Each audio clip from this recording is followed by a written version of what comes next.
আসসালামু আলাইকুম সুপ্রিয় দর্শক, এইমাত্র পাওয়া কালবৈশাখী ঝড় ও নিম্নচাপের ভয়ানক দানবীয় আপডেট আপনাদের সকলকে জানাই আন্তরিক শুভেচ্ছা ও অভিনন্দন। বন্ধুরা, আজকে বুধবার 26শে মার্চ আজ সকাল থেকেই বাংলাদেশ ও কলকাতার বেশ কিছু জায়গাতে কালোযুক্ত মেঘের দেখা দিতে পারে এবং দুপুর 2টার পর থেকে বাংলাদেশ ও কলকাতার বেশ কিছু জায়গাতে ভয়ঙ্কর রূপে কালোযুক্ত মেঘের আচ্ছন্ন থাকতে পারে বলে আবহাওয়াবিদরা জানিয়েছে। এছাড়াও আগামী 24 থেকে 48 ঘন্টায় বঙ্গোপসাগর উত্তাল হয়ে উঠবে, বঙ্গোপসাগরের উপরে নতুন করে ঘূর্ণাবর্ত তৈরি হতে পারে এবং সেই ঘূর্ণাবর্তের কারণে কিন্তু সাধারণ নিম্নচাপে রূপান্তরিত হবে বলেই আবহাওয়াবিদরা জানিয়েছে। সকল আপডেট আজকের এই ভিডিওতে দেখতে চলেছেন, তাই দয়া করে সম্পূর্ণ ভিডিওটি দেখবেন এবং আপনি কোন জেলা থেকে আমাদের এই ভিডিওটি দেখছেন সেটা অবশ্যই কমেন্টে গিয়ে জানাতে ভুলবেন না। তাহলে চলুন আজকের এই ভিডিওটি শুরু করা যাক।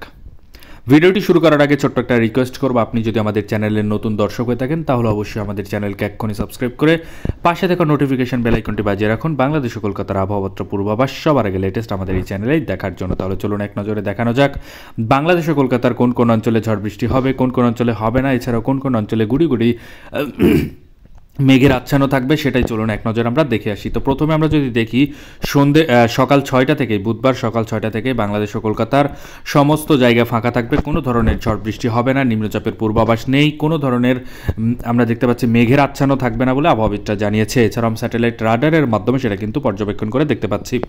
এছাড়াও আমরা যদি দেখি দুপুর 2টার পর থেকেই কিন্তু বাংলাদেশের বেশ কিছু জায়গাতে কালোযুক্ত মেঘের গুড়ি গুড়ি মেঘযুক্ত আকাশ থাকতে পারে, তবে 100% যে থাকবে তার কোনো গ্যারান্টি নেই এবং ভয়ঙ্কর আকারের যে থাকবে সেটারও কোনো গ্যারান্টি নেই। তবে মেঘলাযুক্ত আকাশ থাকবে হালকা হালকা থেকে মাঝারি ধরনের, সেটার একটা পূর্বাভাস পেয়েছি, এটাই আপনাদেরকে জানাচ্ছি। তো প্রথমেই দেখতে পাচ্ছি যশোর, লোহাগড়া, মাদারীপুর, খুলনা, সাতক্ষীরা, পিরোজপুর, বরিশালের আশেপাশে দিয়ে এবং ঢাকা, নাগারপুর, কাপাসিয়ার, সিরাজগঞ্জ থেকে শুরু করে সরিষাবাড়ির আশেপাশে দিয়ে হালকা থেকে ঝাপসাযুক্ত আকাশ থাকতে পারে, তবে ঝড় বৃষ্টির কোনো সম্ভাবনা নেই। এছাড়াও কলকাতার 24 পরগনা অঞ্চলের সমস্ত জায়গায় ফাঁকা থাকবে, কোনো ধরনের ঝড় বৃষ্টি হবে না, নিম্নচাপের পূর্বাভাস নেই। এছাড়াও কালোযুক্ত মেঘ খেলা করবে না আকাশে এবং কালোযুক্ত মেঘের দেখা মিলবে না বলে আবহাওয়াবিদরা জানিয়েছে।